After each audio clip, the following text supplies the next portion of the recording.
what we're really doing is cleaning up Mother Nature's biggest oil spill, getting that bitumen out of the ground there.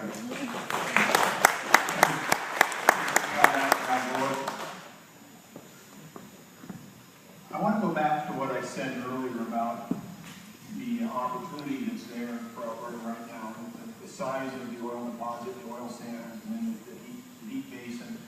This is the opportunity for not just us that are middle-aged now, for all of you that are still in your 20s and 30s, you're going to have it. But this is good for another couple of generations. But guess what? Guess what? The next couple of decades are going to be like the last couple of decades. There are lots of other people who want to come here. Lots of other people. We averaged 40,000 people here during the recession. We're going to be back up to 60 or 70 in the coming decades. And 85% of them are going to live right where 85% of us live right now. Up and down Highway 2. Up and down Highway 2. And where do we all go on the weekends? And where do we go on our holidays? Right up to the eastern slopes. And what's happening on the eastern slopes? Well, I said it already. Hiking, camping, hunting, fishing, forestry, oil and gas, and in some places mining as well. What worked when there were only 1 million of us, people kind of could do what they want, where they wanted, when they wanted, that was good. But there's not 1 million of us anymore, there's 3 million of us, there's 3.7 million of us. And pretty soon there's going to be 4, and if I can live another 20 years, there'll be 5 million people here. We've got to have some planning.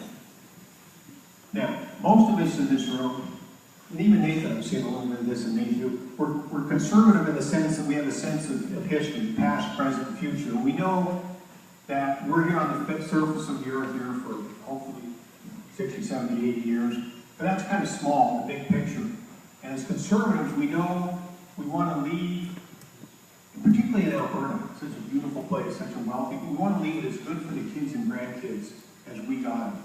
And so, Bruce and I obviously have some differences, but I bet you everybody in this room thinks we can argue about deficit or debt and that type, but we don't want to leave debt to our kids, right? What kind of parents go out and run up a big bill and leave it to their kids? Bad parents. We're good parents. Conservatives, we want to leave no debt. In fact, we like to leave the savings account. That applies to the fiscal side. The same thing applies on the natural capital side. Leaving an environmental mess to the next generation would be just as wrong as leaving a big debt. The Land Stewardship Act begins to address this. We're the first jurisdiction in Canada, the first jurisdiction in North America to look at land use on a watershed basis to make sure that this beautiful province will be just as beautiful, and our rivers and streams and mountains and forests will be just as safe and clean and healthy in 30 and 40 years as they are today. That's what land stewardship is about. That's what the PC Party is about.